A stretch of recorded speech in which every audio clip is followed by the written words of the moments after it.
Hundreds of Hezbollah supporters and residents took to the streets of Beirut on Friday night, rejecting calls for direct negotiations between Lebanon and Israel and protesting the government's push for a state monopoly on weapons.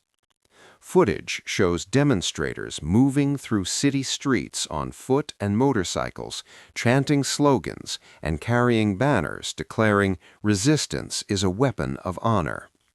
Some protesters were seen burning images of Lebanese President Joseph Aoun and U.S. President Donald Trump. Protesters said the government has failed to protect civilians amid ongoing strikes and escalating conflict, arguing that years of violence have left the population exposed with no meaningful state response.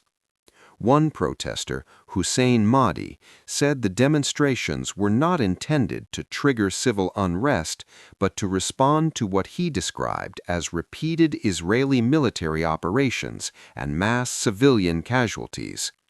He claimed that in one of the deadliest recent attacks, hundreds were killed within minutes, underscoring what he described as the scale of destruction facing Lebanon.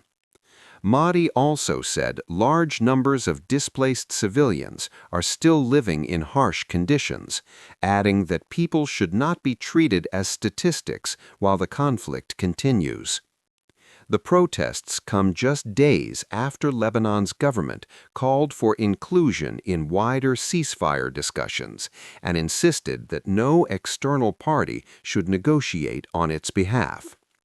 Israeli Prime Minister Benjamin Netanyahu welcomed efforts toward talks and instructed his government to begin direct negotiations with Beirut.